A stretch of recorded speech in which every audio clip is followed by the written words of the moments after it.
Okay, so in this video, so have a quick chat about some of the existing faults with the bike. Now, these are not design features or anything like that, or just, you know, things that have been made cheaply or whatever. It's a cheap bike.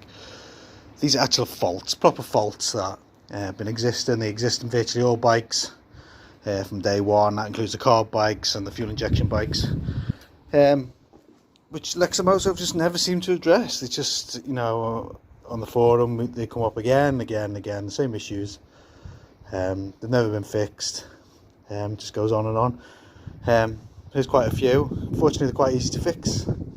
But if I give you a list of them now, you can just go and check your bike, and it doesn't matter whether your bike's 3 weeks old, 6 months old, or 10 years old. You should just check these.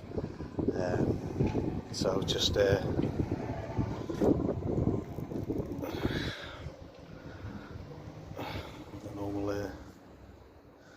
normal stuff going on. Anyway, okay, so starting at the back, right? So first of all, the back light is pretty rubbish, really, to be honest.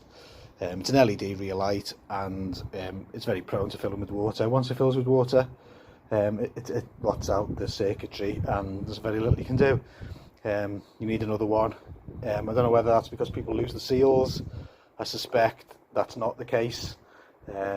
I suspect the difference why some people suffer from it is people with the top box probably don't suffer from it as much, or don't wash their bikes, probably don't suffer from it as much.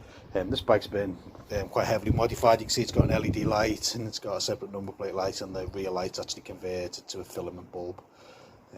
I'm not going to pay repeatedly for the same rubbish light.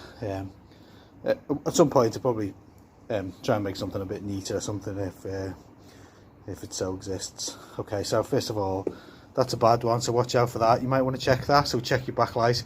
If you find it is filling with water, I'd be tempted to drill a small hole in it underneath, just to let the water drain out.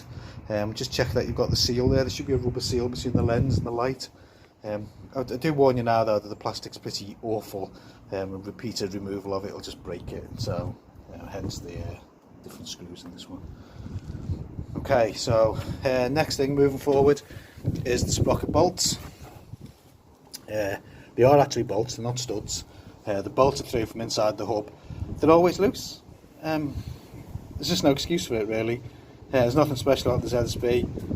Why they're loose on all bikes, I don't know. It just seems really common. I've had two ZSBs, both of them were loose. I would recommend that you check them immediately. Replace the tab washers. You can use nylocks if you want, but normal bolts are fine. There's no need to use thread lock or anything special. Just torque them up to a good tightness and bend over the tab washers, and that's the end of that problem. But why dealers aren't picking it up before the bikes are delivered, I've no idea. It's been going on for years, so I'm sick of seeing it. Standard stuff. What actually happens is this comes loose, and the stud, the bolt actually drops into the hub, where it then gets mangled up by the cush drive and wrecks the cush drive as well.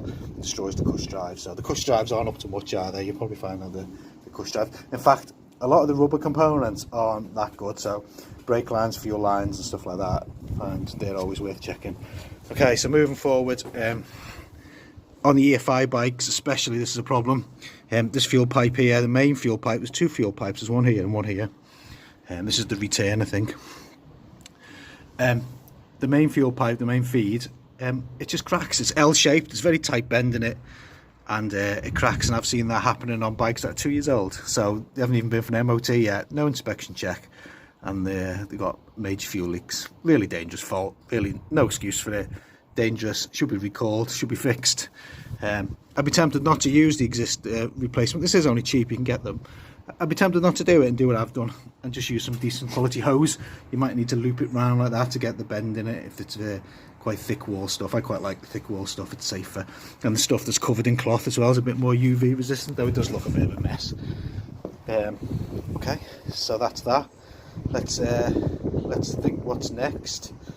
Okay, yeah, the side stand is far too long. You can see that the centre stand is actually not quite right either. I think, judging by the gap there when it's on the centre stand and that the side stand's too long, this bike's actually made for an 18-inch rear wheel. So the ZSB being a cruiser, inverted commas, has a 16-inch rear and it's too short and the stand doesn't sit right. By using the correct imperial tyres, it makes it a bit better. So I would definitely go for a high profile Imperial tyres. Why Lexmoto fit Imperial and metric mix of tyres is really worrying. I don't know why they do that, and all the bikes are like that. The tyres are abysmal as well. We'll get to tyres. But what I do is I just shorten the side stand. So you want to just lob about quarter of an inch to half an inch off the bottom of it and re-weld the foot back on again. I can do that if somebody wants to do it. It's a very easy job to do. It's not a big job, and the bike sits a lot better on the side stand and doesn't fall over. Classic fault of this is that you get dents in the tank.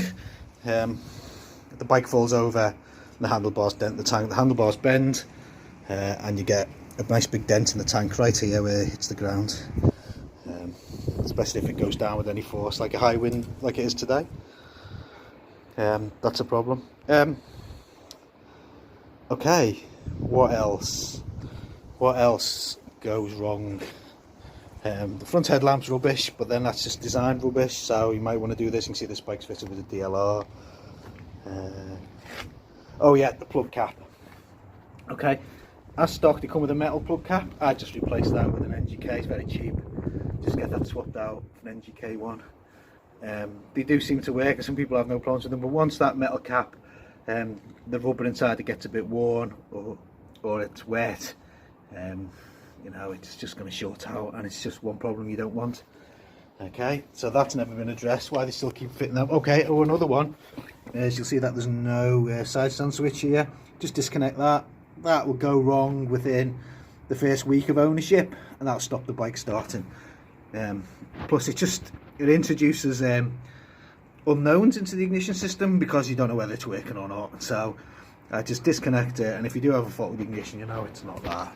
You do need to get used to, of course, to lifting your side stand up, but then if you've shortened it, it's not too bad of a job. Okay, another one, I'm not 100% sure, but I've seen quite new bikes and there's no rubber on the centre stand lever. Now that's got to be super dangerous that goes through your leg without a rubber on it if you fall off. So I'm not quite sure whether it's a fault, but it's definitely worth checking.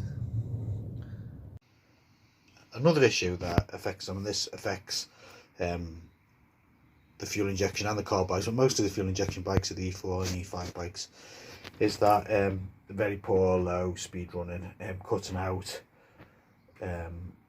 uneven tick over and too low tick over. I've done a separate video for that. I'll put a link in the description to that one. I'm not going to go into that one now. Okay, that's it for now. If you have any suggestions or any other ongoing issues with the bike, please leave a comment, or any ideas for future videos. That'd be great. Leave a comment. Thank you.